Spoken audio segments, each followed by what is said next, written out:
Good morning to everyone. आज हम पढ़ेंगे oogenesis के बारे में।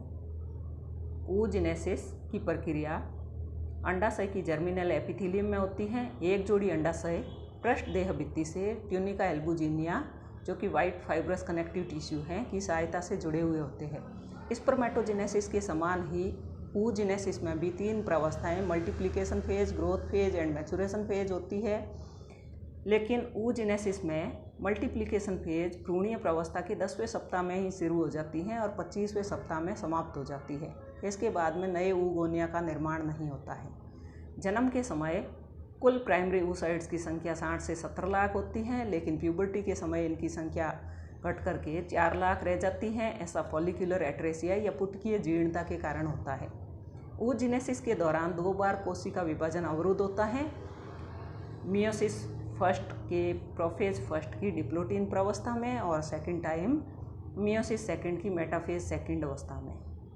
मियोसिस सेकंड, जो कि मेटाफेज सेकंड में अवरुद्ध हो गया था, यह फर्टिलाइजेशन के समय पूर्ण होता है।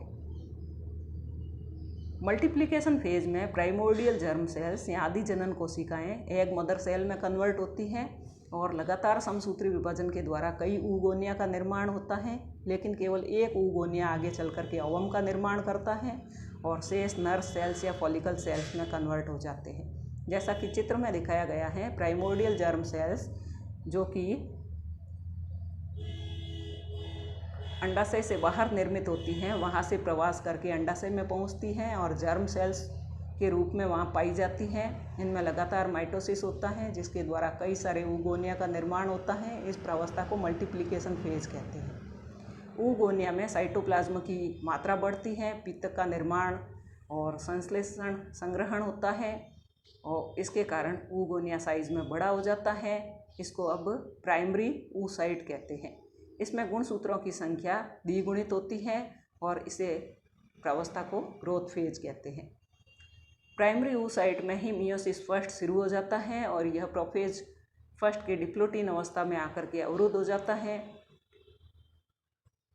और वयस्क अवस्था में तो जन्म के समय प्राइमरी oocyte, जिसमें अर्धसूत्री विभाजन फर्स्ट शुरू हो चुका है, प्रोफेज अवस्था के डिप्लोटीन अवस्था में पाया जाता है।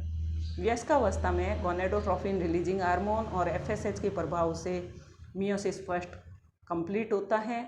इसके फलस्वरूप एक सेकेंडरी oocyte और एक पोलर बॉडी बनती है। इनमें गुणसूत्रों की संख्या आधी हो जाती है।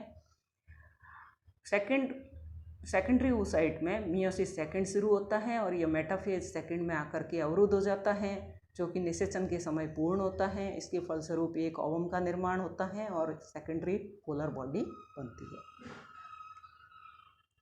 oogenesis में ग्रोथ फेज सर्वाधिक महत्वपूर्ण होती है, क्योंकि इस समय पित्त का संश्लेषण और संग्रहण होता है, जिससे कि परिवर्धित हो रहे भ्रूण को पोषण के सारे पदार्थ मिलते हैं। यह प्रक्रिया या तो oocytes के फ्यूजन से होती है, जैसा कि हाइड्रा और ट्यूबुलेरिया में होता है, या नर्व्स और फॉलिकल सेल्स के द्वारा होती है, जैसा कि पॉलीकीटा से मैमल्स में होता है, या योग ट्रांसपोर्ट के द्वारा होती है, जैसे कि ह्यूमन में होती है। ग्रोथ फेज को दो प्रावस्थाओं में, दो भागों में बांटा जा सकता है, pre vitellogenesis growth phase and vitellogenesis growth phase. इसमें से फर्स्ट है प्री विटेलोजेनेसिस ग्रोथ फेज या पित्तक जनन पूर्व प्रावस्था। यह प्रावस्था पित्त के संश्लेषण और संग्रहण से पहले की होती है और इसको दो सब हेडिंग्स में बांटा जा सकता है। फर्स्ट है न्यूक्लियर प्री विटेलोजेनेसिस। केंद्र का आकार में बड़ा हो जाता है, जिसको जर्मिनल वेसिकल कहते हैं। पॉलीलेसिटल एक्स के क्रोमोसोम्स की न्यूक्लियोसोम इकाइयाँ खुल जाती हैं और लैम्प्रस क्रोमोसोम्स का निर्माण करती है। टोटल mRNA का 10% mRNA इनफॉर्मोसोम्स के रूप में फ्यूचर यूज के लिए संग्रहित हो जाता है। न्यूक्लियोलस की संख्या जीन एम्प्लीफिकेशन के कारण बहुत ज़्यादा बढ़ जाती है। उदाहरण के तौर पर एम्फीबियंस के जैसे ट्राइट्यूरस में 600 हो जाती हैं, साइरेडोन में 1000 हो जाती हैं और जीनोपस लेविस में केंद्रिकाओं की संख्या 1200 हो जाती है। सेकंड है साइटोप्लाज्मिक प्री विटेलोजेनेसिस। इसमें फर्स्ट है माइटोकॉन्ड्रिया। माइटोकॉन्ड्रिया की संख्या ग्रोथ फेज के दौरान बहुत ज़्यादा बढ़ जाती है। पक्षियों और उभयचरों में यह क्लम्प्स के रूप में पाई जाती हैं और जिसको माइटोकॉन्ड्रियल क्लाउड्स कहते हैं। एंडोप्लाज्मिक रेटिकुलम जो कि पहले स्मॉल वेसिकल्स के रूप में थी, अब एन्यूलेटेड फॉर्म में कन्वर्ट हो जाती है और इसके कारण राइबोसोम्स की संख्या बढ़ जाती है जो कि प्रोटीन सिंथेसिस का काम करते हैं। थर्ड है गोल्जी बॉडी। गोल्जी बॉडी जो कि केंद्रक और सेंट्रियोल के समीप होती है, अब यह प्रवास करके अंडाणु के कॉर्टेक्स एरिया में पहुंच जाती हैं, इसके परिधीय भाग में पहुंच जाती हैं और कॉर्टिकल ग्रेन्यूल्स का निर्माण करती हैं जिसमें कि अम्लीय म्यूकोपॉलीसैकेराइड भरा हुआ होता है। यह फर्टिलाइजेशन मेम्ब्रेन का निर्माण करती है। जैसे ही अंडाणु में एक स्पर्म प्रवेश करता है, फर्टिलाइजेशन मेम्ब्रेन गोल्जी बॉडी के कॉर्टिकल ग्रेन्यूल्स के द्वारा बनाया जाता है और यह पॉलीस्पर्मी या बहुशुक्राणुता को रोकती है। विटेलोजेनेसिस ग्रोथ फेज, पितक जनन प्रावस्था। इसमें यौग का संश्लेषण और संग्रहण होता है। या तो प्राइमरी oocytes के आपस में संलयन के द्वारा होती है या फिर यौग ट्रांसपोर्ट के द्वारा होती है जो कि फैट बॉडीज या लीवर में बनता है। इंसेक्ट में नर्व सेल्स फ्यूज होती हैं oocyte के साथ में और साइटोप्लाज्मिक ब्रिजेज के द्वारा यह फ्यूज होती हैं। यह फ्यूजन दो प्रकार से होता है, पॉलीट्रॉपिक प्रकार का और टीलोट्रॉपिक प्रकार का। पॉलीट्रॉपिक प्रकार के संयोजन में कुछ नर्व सेल्स oocyte के साथ में फ्यूज होती हैं, जबकि टीलोट्रॉपिक प्रकार के संयोजन में सारी नर्व सेल्स डायरेक्टली ओवम के साथ में फ्यूज होती है। यौग कंपोजिशन, पितक का संगठन। पितक में 48.7% वाटर होता है, 16.7% प्रोटीन पाया जाता है, 32.6% फॉस्फोलिपिड्स एंड न्यूट्रल फैट पाया जाता है एंड 1% कार्बोहाइड्रेट उपस्थित होता है। इसमें प्रोटीन और वसा में इनकी मात्रा जो है वो चेंज होती रहती है। जब पितक में प्रोटीन की मात्रा अधिक होती है तो इसको प्रोटीन योग कहते हैं। जब इसमें प्रोटीन की तुलना में फैट की मात्रा अधिक होती है तो इसको फैटी योग कहते हैं। पित्तक की व्यवस्था अंडाणु में दो प्रकार से होती है, ग्रैनुलर एंड प्लेटी योग, कणिकीय योग के रूप में या प्लेटों के रूप में। जब अंडाणु माइक्रोलेसिथल एंड आइसोलेसिथल एग्स है तो उनमें योग समान रूप से वितरित रहता है जो कि कणिकीय रूप में होता है।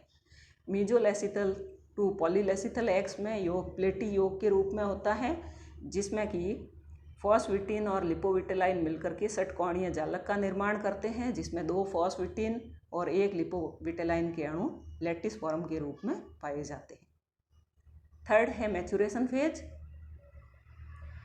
ग्रोथ फेज के दौरान ही oocyte न्यूक्लियस मियोटिक डिवीजन इसमें शुरू हो जाता है और यह प्रोफेज फर्स्ट के डिप्लोटीन अवस्था में अवरुद्ध हो जाता है और सेकंड टाइम यह मेटाफेज सेकंड में अवरुद्ध होता है।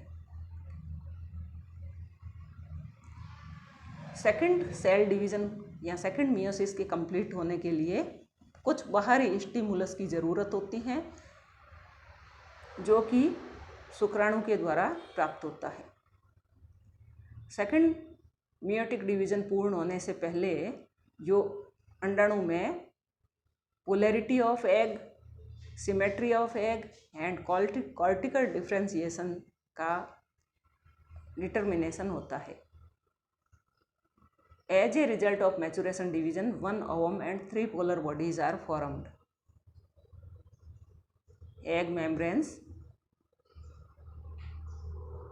जब अंडाणु में बाहर की तरफ किसी भी प्रकार की झिल्ली नहीं पाई जाती हैं तो उसको ओवम कहते हैं और जब अंडाणु में बाहर की तरफ झिल्लियाँ उपस्थित होती हैं तो उसको एग कहते हैं। अंडाणु में 3 प्रकार की बाहर की तरफ एग मेम्ब्रेन्स उपस्थित हो सकती हैं, primary egg membrane, secondary egg membrane and tertiary egg membrane. इसमें से फर्स्ट है प्राइमरी एग मेम्ब्रेन। इसका निर्माण अंडाणु के स्वयं के द्वारा या फॉलिकल सेल्स के द्वारा किया जाता है जो कि प्लाज्मा मेम्ब्रेन और फॉलिकल सेल्स के बीच में होती है।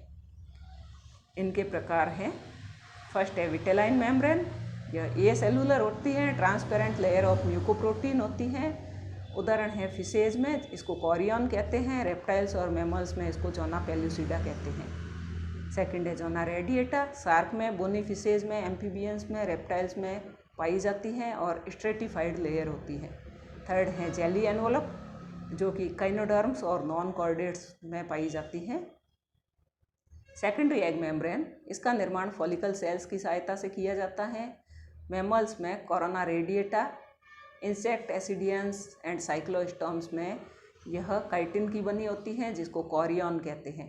टर्सरी एग मेम्ब्रेन, इसका निर्माण ओविडक्ट के द्वारा किया जाता है। ओविपेरस शार्क, रे फिशेज में यह हॉर्नी कैप्सूल के रूप में पाई जाती है। एम्फीबिया में यह जेलीकोट के रूप में पाई जाती है और रेप्टाइल्स और बर्ड्स में 2 सेल मेम्ब्रेन, 2 चैलेजा और 1 सेल या कवच के रूप में पाई जाती है।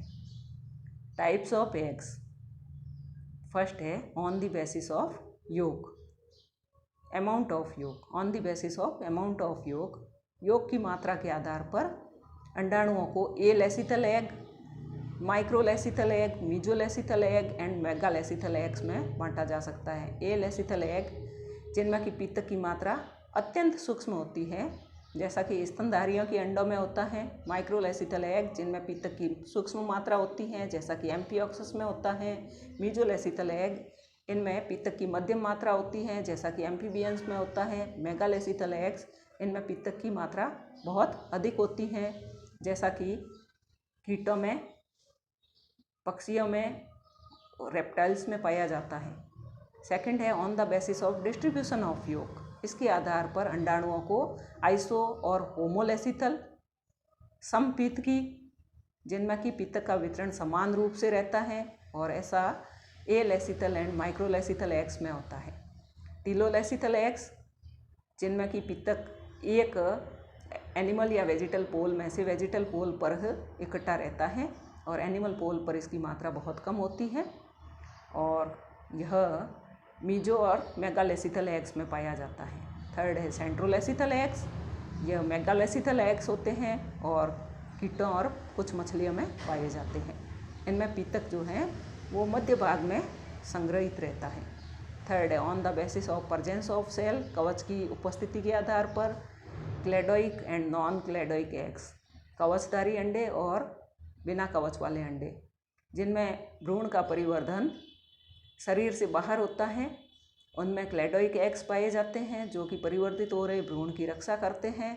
और जिन जंतुओं में भ्रूण का परिवर्तन शरीर के अंदर होता है, उनमें नॉन क्लेडोइक एग्स पाए जाते हैं, बिना कवच वाले अंडे पाए जाते हैं, क्योंकि उसमें भ्रूण को पोषण मात्रक शरीर से प्राप्त होता है प्लेसेंटा के द्वारा। फोर्थ है on the basis of development, परिवर्तन के आधार पर 2 प्रकार के अंडे पाए जाते हैं, इनडिटर्मिनेट एंड डिटर्मिनेट एग्स, अनिर्धारी और निर्धारी अंडे।